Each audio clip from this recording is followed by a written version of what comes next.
Hey everybody, I hope everyone is having a wonderful weekend. Today's video is going to be a little bit more low-key and, well, I'm going to try not to cry. Kind of a more emotional video for me today. Today marks 1 year since the accident that Louie and I got in, and literally to the day. And I guess I just kind of wanted to talk about it because I know a lot of people ask like what happened, and some know what happened, and some I think it is really hard for them to understand traumatic brain injuries and basically things that we went through, because a lot of people just don't know. And so I'm going to try and do this and keep it as short as possible and kind of explain like what happened in the accident, things that I've gone through, things that, you know, happen with traumatic brain injuries, and, you know, kind of help bring awareness to it, just because it is a very severe thing that I think is very underrated, and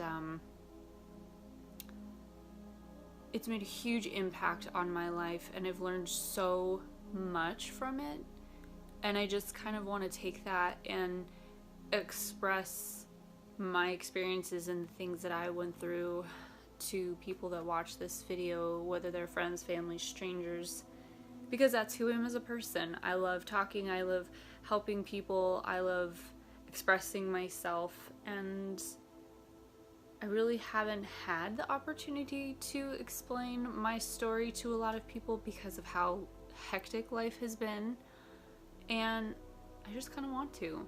So let's get started.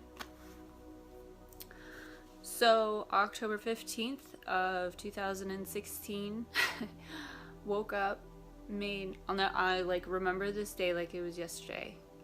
Woke up, got coffee, and I actually was taking selfies with my cat. Insert picture here.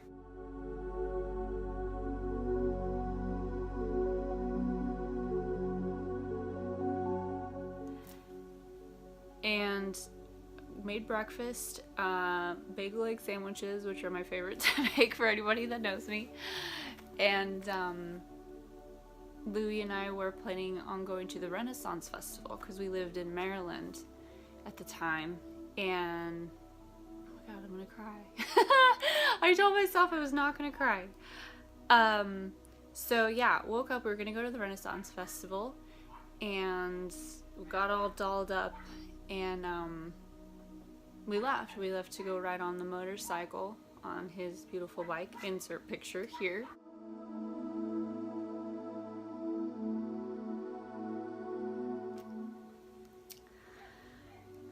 And we left, it was 10:30 in the morning. We left, and we were not even a mile down the road. We were on Quarterfield Road, and there's 2 lanes, so we were in the left lane, here's the right lane, and we were actually going to stop at Walmart so we could cash his check. So we were in the left lane because right down the street was Walmart, and went through one of the lights right there on Quarterfield Road, and as we were going through a light, a car we were going this way, this car was going this way, and this car failed to yield to us as we were going through the intersection and turned right in front of us, and we hit him head on going 50 miles an hour. And it was the craziest moment of my life because I've been in one other motorcycle accident, not as severe, and the first thought that happened in my head was not again.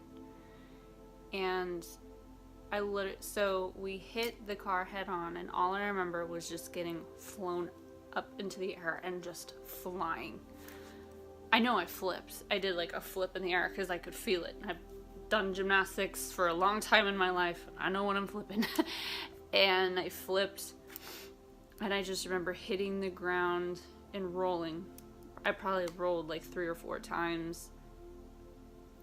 And I got up, and there's so many crazy things about this whole situation, and I'll try and get through this as fast as possible. I'm sorry, but when I went to get up, I couldn't breathe. It was like, you know, when you get hit in your diaphragm and you can't breathe, it was like that, but all over my ribs. Like, I literally physically could not breathe, and I was trying to gasp for air. The strap on my helmet, you know, you loop it through and then it snaps, and the whole strap came out. I don't even know how. I don't know if it was from the force and the impact. And so I pull my helmet off, and I just look over at Louie, and Louie's on his side. The helmet part was up, and there's just like blood gushing out, and he's breathing like he's fighting for air. And I just immediately, it's like a movie. Like, I can't even explain this moment to you. It was like there was no sound, and all I saw was Louie. And it was like, you know those movie scenes where you hear them screaming but you don't hear anything, but you see them? Like, that's what my life felt like for 10 seconds. And I just remember trying, he was about 25 feet from me, and I'm trying to crawl to him, but my foot started, it was like all of a sudden, oh my god, my foot hurts. Like, it just, like, all this pain just engulfed me at once. And I realized I couldn't crawl to him because my foot, like, I don't know how to explain how my foot felt, but it wasn't good. And then I thought to myself, okay, genius, if your spine or your neck is broken, you need to lay on your back, like, now. Which also, by the way, when I was flying through the air, before I landed, I just remember trying to tell myself, pull your arms in and roll, because I knew that if my arms were flailing, that my arms will get broken. And I remember that's another thing too. So it was like your senses and your reaction to things is just like heightened. It's insane. So anyway, so I'm trying to crawl to him. I can't. I lay on my back, and then it was like all of a sudden just all this noise came in. Like, it was the craziest thing. And this gentleman came up and grabbed my hand, and he, you know, was asking all my information, and all I kept saying is Louie talking? Is Louie talking? Is Louie responding? I need to know, like, what's, you know, and he's like, ma'am, I need you to focus on you. Like, I need you to tell me what your name is. How old are you? How much do you weigh? And I'm just like, I don't care about me. You know, like, I was just so worried about Louie. And this is really cool. So I just started praying. I just was like, okay, God, please be with Louie. Please be with Louie. Oh my God, please just be with my Louie. Guard and protect him. Please keep him alive. Please just, I'm praying that your angels be around him and just guard and protect him. And I was just like, I was like in such a desperate state. I've never prayed so hard in my life. And all of a sudden, this old man comes up to me, and he just like he put his hand on my shoulder, and he was like, you know, what is your name? Who is that? Who is he to you? You know, and I'm answering his questions, and he's like, can I pray with you? And I was like, please. And he just like grabbed my hand, and we just like started praying. And he was like, I'm praying for you. You know, here is my card. If you need anything or you need prayers, let me know. And it was just like so overwhelming, just like all these people that just came and were so loving and cared so much in this time of need. It was just like, it was crazy. And the craziest part about it is I was so overwhelmed, and everything was happening so fast that I could barely even cry. Like, I had tears when the guy came and prayed with me, but I didn't like cry. It was just like tears, you know, but I wasn't like bawling. Like, I was just shocked, in complete utter shock. And it was so hard because I was sitting there asking, well, how is Louie? Well, 1 minute people were coming and telling me he was unresponsive and not breathing, and then this other guy came over and said that he was responsive and talking, and I'm like, I need answers, and I need direct answers. Like, is he, you know? But it's so hard because I couldn't breathe. I could barely talk, and then they load me up on, and then they put neck braces are terrible. Put a neck brace on me. I could barely, and it was just terrible.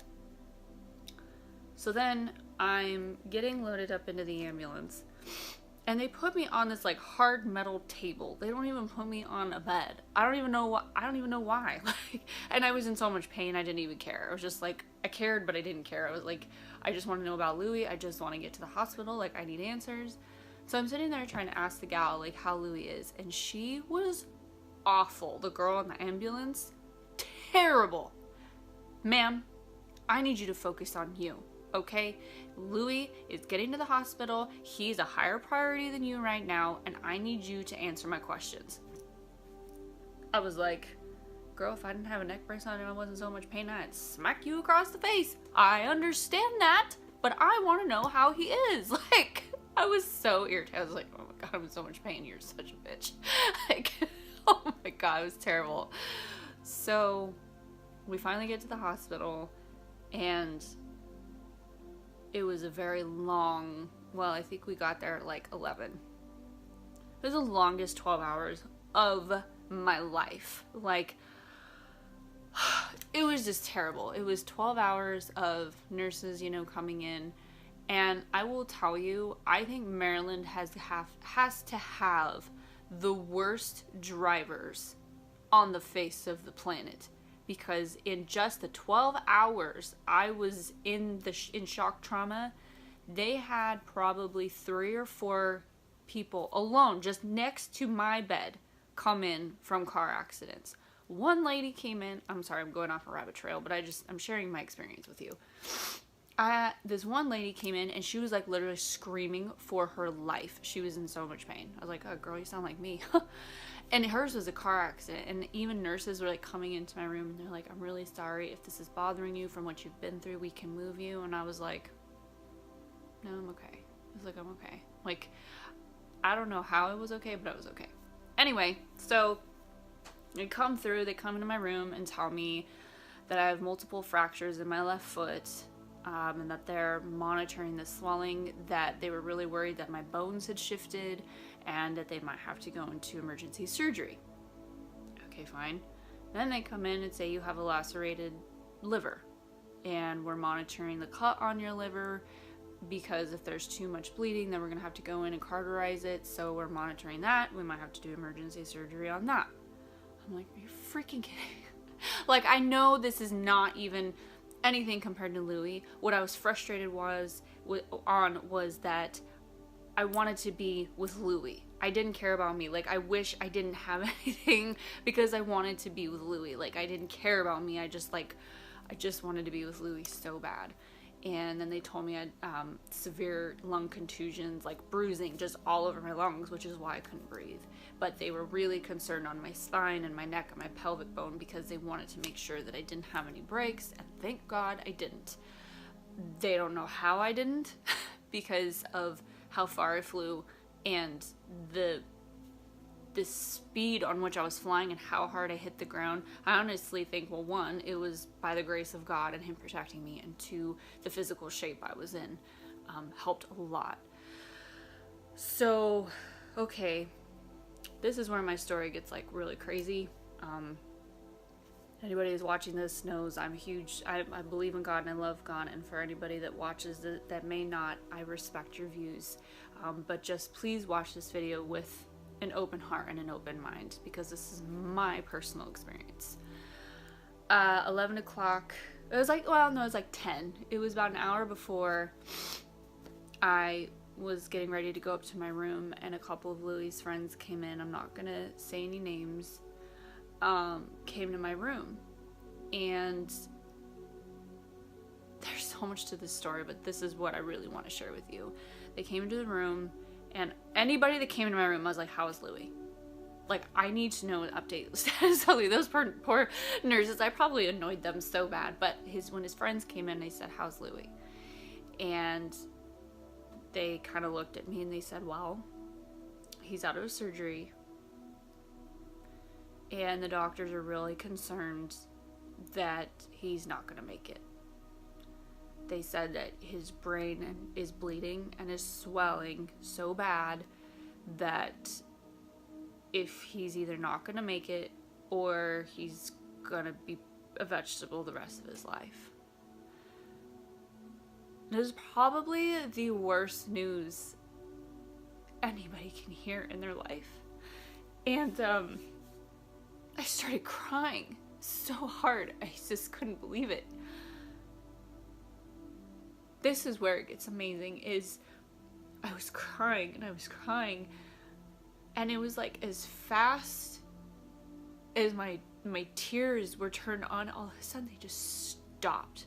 Like, it was weird. I was like, stopped, and I heard in my head, I knew it was God, and he said, he's gonna be okay. And it was like, it's like when you're a child and you are so upset over something and you're just so sad, and your father or your mother comes to you and they go, it's gonna be okay. That is like, that's how I felt. It was just like this peace and this love that was just engulfed. It was like God was hugging me and he says, it's gonna be okay. And so I just stopped crying, and I looked at them and I said, he's gonna be okay. And you could tell that they looked at me with this pity look, like, stop comforting yourself. Like, they thought I was in denial, you know, and I wasn't. I knew when God says something, it goes. Like, there is no ifs, ands, or buts about it. And I just knew that I knew in my soul of souls that Louie was gonna be okay. I knew it was gonna be hard. I knew it was gonna be a very long journey, but I knew he was gonna be okay. And I just sat there, and I knew they didn't believe me. I knew they thought I was a fool, and I didn't care, because I knew. Like, God told me. So y'all can be in your doubt train, but I'm sticking to my guns, and I knew he's gonna be okay. So another crazy thing about this whole thing is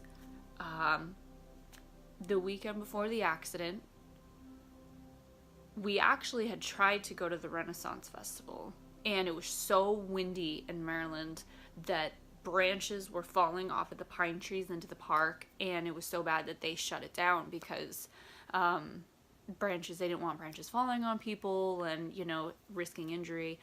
So Louie and I love going Goodwill hunting or pawn shop hunting. Like, we just love that. Like, it's just our little adventures that we love to do.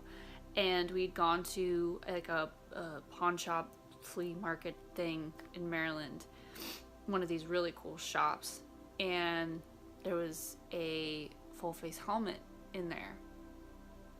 Didn't have a ding on it. I mean, this thing was beautiful, silver and black, just like the motorcycle. And Louie's like, oh man, because we've been wanting to get me a full face helmet.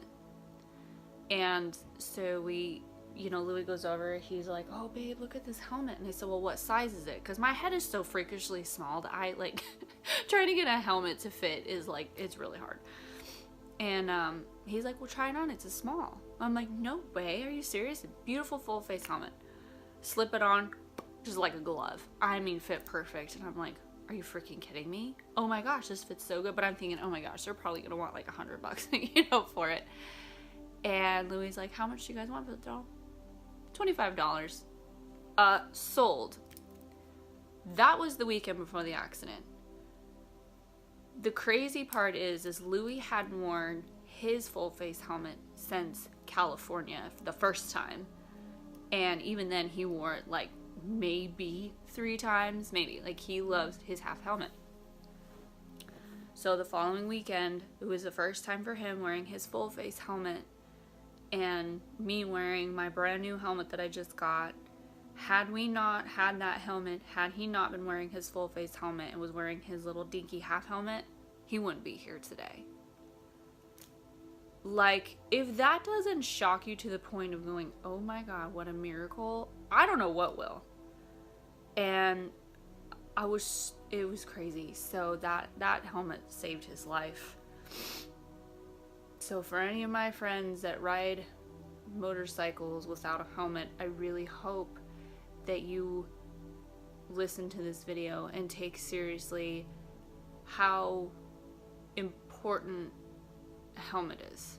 Like, you don't realize how important a helmet is until you're watching your loved one fight for their life and realize that what saved their life is a full face helmet.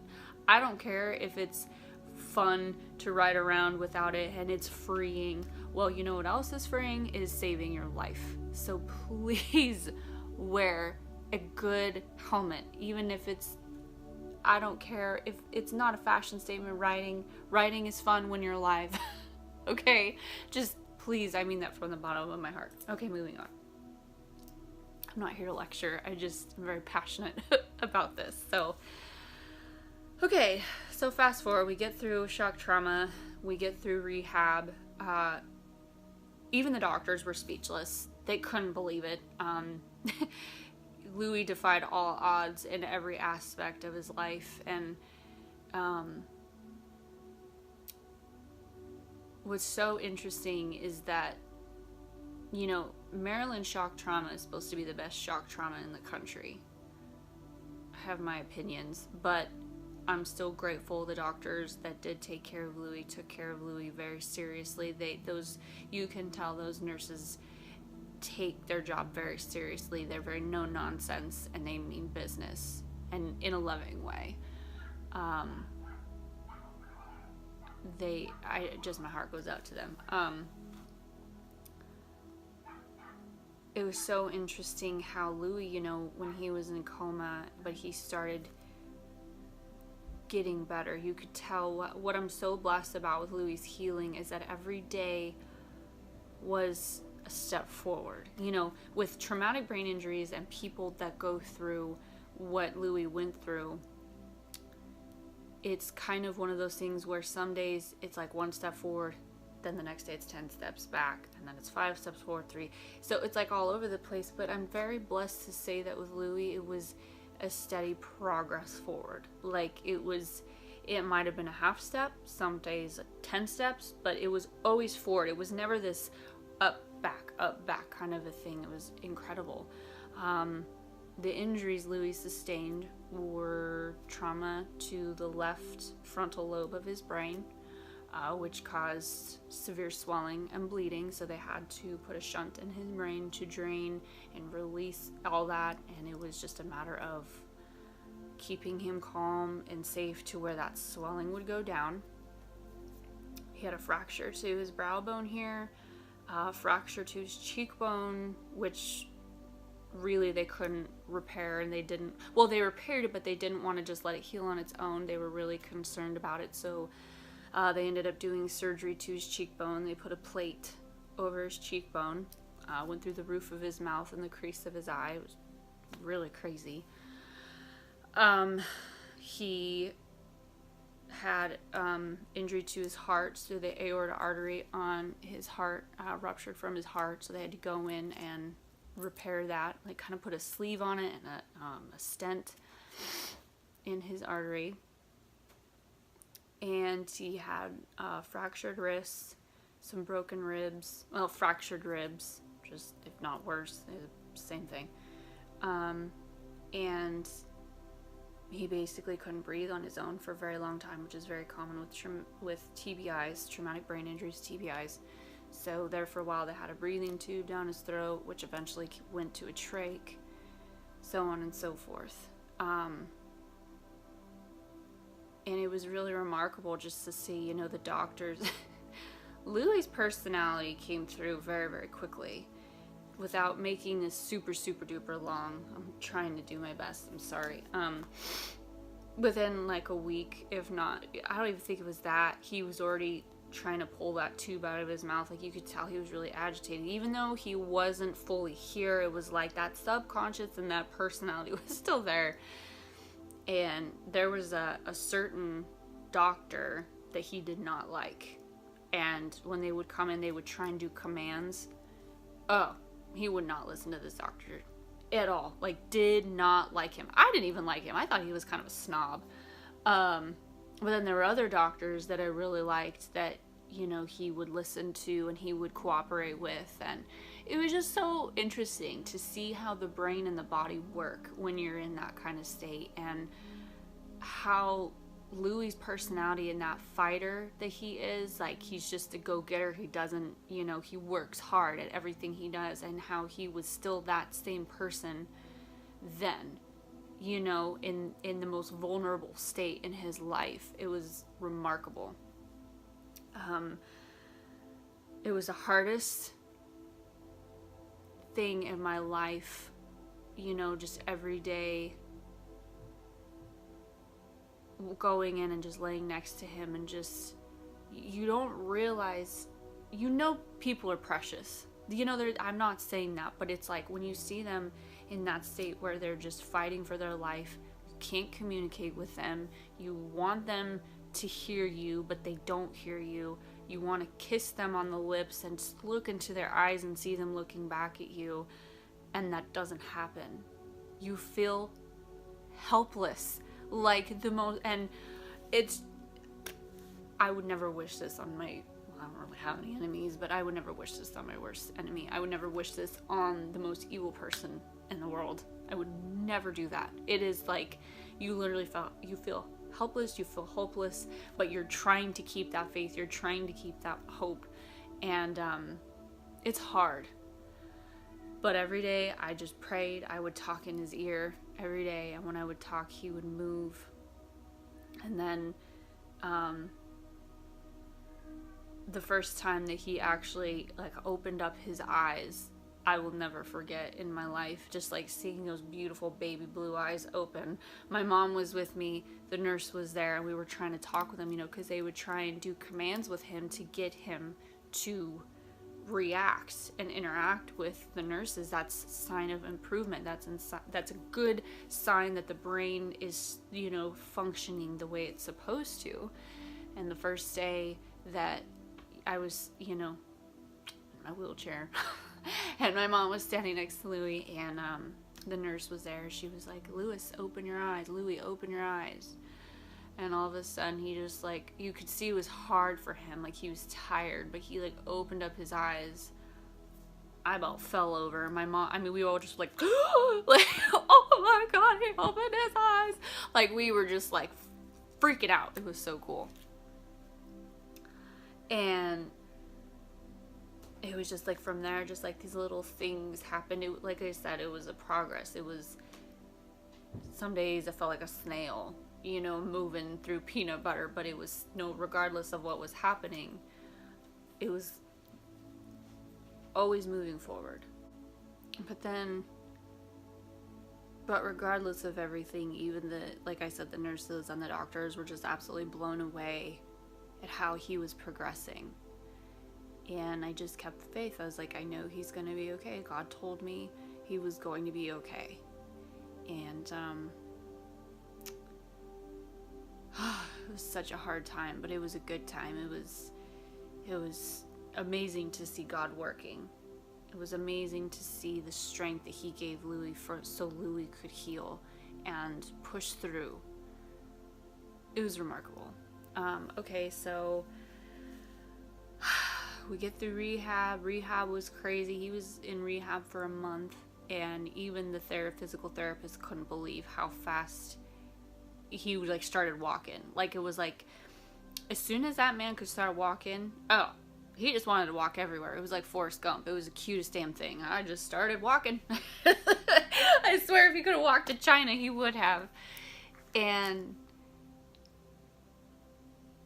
there were so many things in rehab that just were so impactful, that was just it was the first time I was dating him again. It was just so special. I'll never forget. So there was one morning I came to visit him like I always do. And at this point, he had, the trach was still in, but they were doing treatments at this point to slowly wean him off so then they could take it out. And so he was able to talk, but it was kind of weird for him because they had a plug thing in there. And so he wasn't really talking at this point, right? So I go walking in, and I would always say, "Good morning, handsome." It's my saying for him. And he goes, "Good morning." I about fell over. I was like, "Did you just talk to me? Did you just say good morning?" I was like, "Oh my God, babe, how are you?" He's like, "I'm going crazy." I was like, "Oh, baby." It's just something that Louie would say, "I'm going crazy." And I just like immediately freaked out, and I just go running over him, and I was like, oh my God, baby, you're talking to me, Tia. And so from there, it was just like these little sentences started coming out. And it was just like slowly he started just becoming more his personality. He's like, there was, I think it was a couple of nights after that, I was sitting next to him bedside, and he just like scooped and pulled me up so I could lay across his chest. I bawled. I just like been craving that, you know, because when you go from sleeping next to somebody every night in bed, and that's just like your security blanket, you know, like that's just home. And then when you go through things like this, and then you're sleeping alone, it's so hard, you know. It's like out of sight, out of mind. Like, you just don't realize how precious those little things are until it's gone. Like, you really don't understand that, you know what I mean? And so it was like just laying on his chest and hearing his heartbeat, and just like the warmth of his body, and just laying there, and he was like rubbing my arm. I cried so hard. And the one nurse, Clement, who's amazing, I could just tell he like sat there and kind of like looked, you know. It was just like he got it, you know. It was so cool. And then once they started working, the therapist started working with him, the speech therapist, and they got the trach out, and he really started kind of slowly coming around with talking and everything. Oh man. Here's where it gets cute. Like, this is, now we're gonna get to like the cute fun stuff.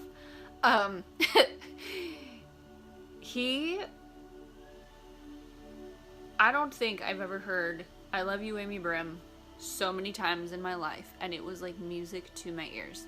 Oh my gosh. As soon as that man could start talking, I mean, he was just like, I love you, Amy Brim. I love you so much.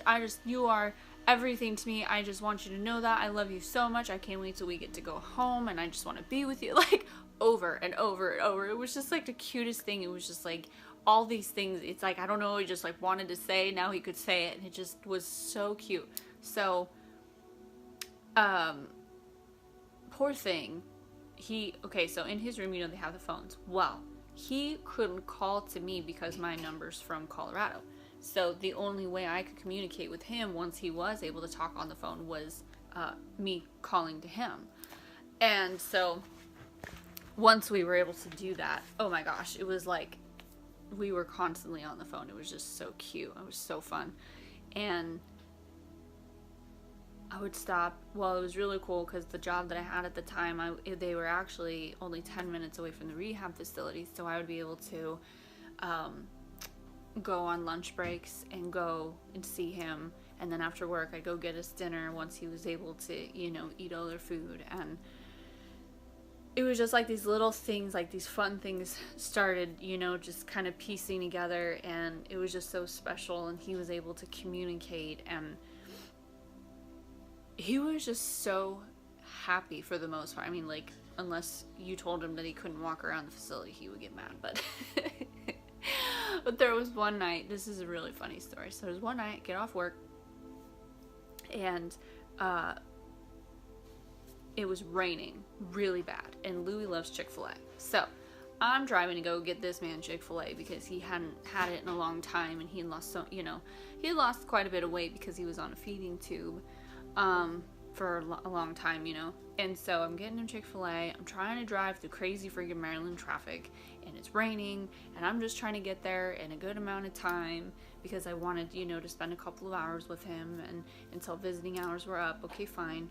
Well, I look down and my phone is like blowing up, and I'm like, what is going on? Well, a friend had called, and they said, you know, Louie's freaking out. He wants to know where you're at. And I'm like, well, I'm right down the road. Tell him, you know, I'll be there just a minute. Okay, fine. So I get down. I'm going through the rehab facility, and I'm walking down the hallway because, you know, you have to check in and get a visitor pass. And then when you go to these certain areas, you have to swipe the card to get through the doors. If you don't have this card, you can't go anywhere, right? Okay, fine. So I'm going down, I'm getting ready to swipe, and this nurse comes through the doors, and she's like, are you wanting to go in? Well, yeah. Well, you need to come with me this way. I was like, why? and she said something, there's a code something. I couldn't hear, and I was like, a what? She's like, one of our patients is trying to get out, and he's in the hallway, and he wants to leave, and so we have the doors locked so nobody can come out. And I'm like, let me guess. Tall, dark hair, wearing a Harley jacket. And she goes, yeah. I'm like, he's with me. he's looking for me. And so I go through the doors, and there's Louie, and all these nurses are out kind of in the stance like, oh God, what do we do? He's so big, you know. And Louie's standing there freaking out, and he's like, oh my God, there you are. Oh my God, I love you so much. I'm like, what are you doing? He's like, well, I didn't know where you were, and I was starting to get worried, and I was coming to find you. He was like trying to leave the facility to go find me, and I was like, Louie. Like, he didn't know any better, but it was just the cutest. Oh my God, it was so cute. And I was like, all right there, tall, dark, handsome, crazy beast, let's get you to the room so we can have some dinner and just relax for a little while, okay? And the nurses are just kind of like, you know, they just like didn't know what to do. Like, they were just shocked to the point of being speechless. It was it was so funny. So from there, he got to come home December 9th, 2016. And it was literally like the best day of my life. What's really interesting, and what I've learned through a lot of like traumatic brain injuries, like Louie doesn't remember coming home from rehab still to this day. He doesn't remember rehab at all. Obviously doesn't remember the accident in the hospital, thank God. But traumatic brain injuries are very in-depth. It's like, take a concussion and multiply it times 1,000. Like, it's crazy. So what people don't understand is, you know, when you're dealing with a traumatic brain patient, you are literally walking on cracked glass. Like, you have to be super careful. Like, when you're first getting them home and acquainted, you know, for Louie especially, he had no idea about a lot of things. He had no idea who he was as a person. He had no idea about much of his past. You know, thank God, it's really truly remarkable he remembers me even, because, you know, we had been together 1.5 years, and the doctors were like, he may not remember you, and you have to be prepared for that. And I said, that's fine. He's alive. You know, we'll cross that bridge if we get to it. But deep down, I knew he was going to remember me. I don't know how I knew. I just knew. And so, but anyway, so it's like you have to be super careful. And the one thing that did happen a lot is people would overwhelm him with memories. Oh, do you remember this? Oh, do you? Because, you know, people get excited and they're trying to, you know, they just get excited and hoping that they remember, but it can be very overwhelming for a traumatic brain injured patient. So for anybody that may watch this that, you know, is trying to prepare for it, or for anybody that's just watching and is curious, you have to be careful because it can be very overwhelming, and I witnessed that firsthand. But in the whole process of everything, it's going to be probably another, I would guess, 4 year, maybe 2, before Louie might be fully back to where he was before. And that's okay, because I have time. It's just, it really teaches you, I've really truly learned to live day to day, because that's the only option we have. Every day is different with Louie. Some days he's in a good mood and feels good, and then other days he's in a crabby mood. He didn't sleep. He's in a lot of pain. Like, it's just, it's crazy. Every day has its own battle, and I've learned to live just day to day. As of today, you know, marking a year, it's incredible to see where he's come and how far he's come in a year. He's still learning who he is as a person. And it's really interesting, you know, he remembers his past, but he tells me, Amy, I don't know who I am as a person. Like, I don't know a lot about me. And what's so crazy is, you know, Louie's and mine's relationship, as an outsider looking in, and this happened a lot, you know, I'm gonna be 29 here in a few months, and Louie's gonna be 45. And people look at that and they go, oh, God, wow, he's older, she's this, and she's that. No, we're in love. We are in love. There's no number that should matter when it comes to love. I don't care what our age difference is. And so what's remarkable is that, in our relationship, Louie and I talked. I mean, he told me everything about his life. When he was in California and I was still in Colorado, we would talk minimum 6 hours a day on the phone. And I'm not exaggerating. I have the phone records to prove it. And when we would talk, we just told each other about our lives, everything. When we first started dating, I said, I want you to tell me everything dirty and clean of your laundry, and I'm going to do the same. Like, I'm going to be straight frank. Like, we're just going to be completely honest with each other, and I want us to have a very special relationship to where we don't have anything to hide. And that's exactly what our relationship was. And so what's neat is, now there's a lot of things that he's discovering, and he's trying to discover, and he's trying to learn. And there's been a lot of memories that I would tell him that he told me, and he's like, I told you that?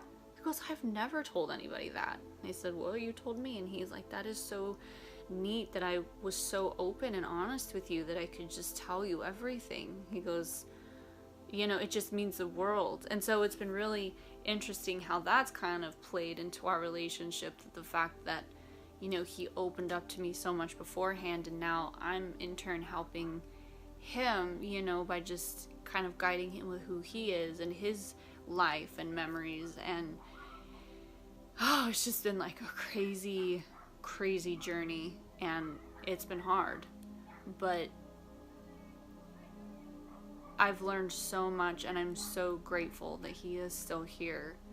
And I know this man has a purpose in life, because there's no way either one of us should have walked away.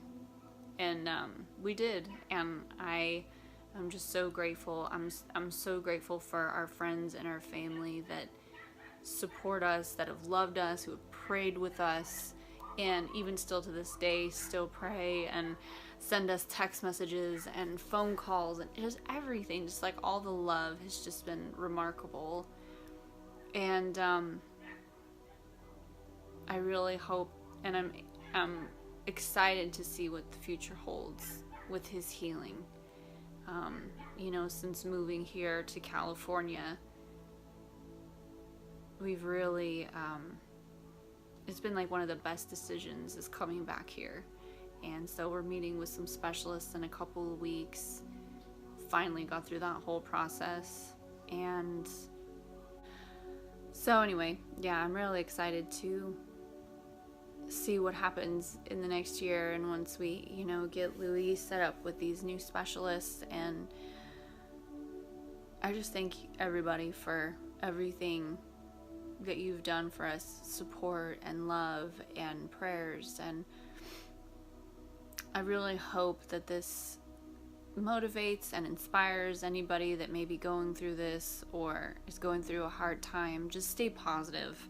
That is the one thing that just really got me through, was a lot of prayer and just trying to stay as absolute positive as possible, because even today I was like, I'm not going to be negative. I'm not going to feel sorry for myself. Well, how could I, with everything Louie's gone through? But you know what I mean? Like, being sad and, oh, it was so hard, which it was. I like to reflect on places that I've been in my life, but I want to be positive and I want to celebrate life, because life is just too damn short to do otherwise. I mean, it really is. And for anyone that may be going through something hard, just know I love you, and I wish all the best. I wish that we didn't have to go through these things, but it's things like this that make us strong and sculpt us and mold us and make us stronger And it's crazy to think that a year ago was just a year ago. It feels like, I don't know, some days it feels like it was 3 years ago, and then some days I feel like it was just a week ago. It's crazy. But I'm blessed and I'm thankful, and I really hope that this is inspiring to some people, because it has been a lot, and there's so much more to this story. But we would be here for 2 hours. And I'm already coming up on like an hour, so I'm gonna shut up. Thank you guys so much for watching this video.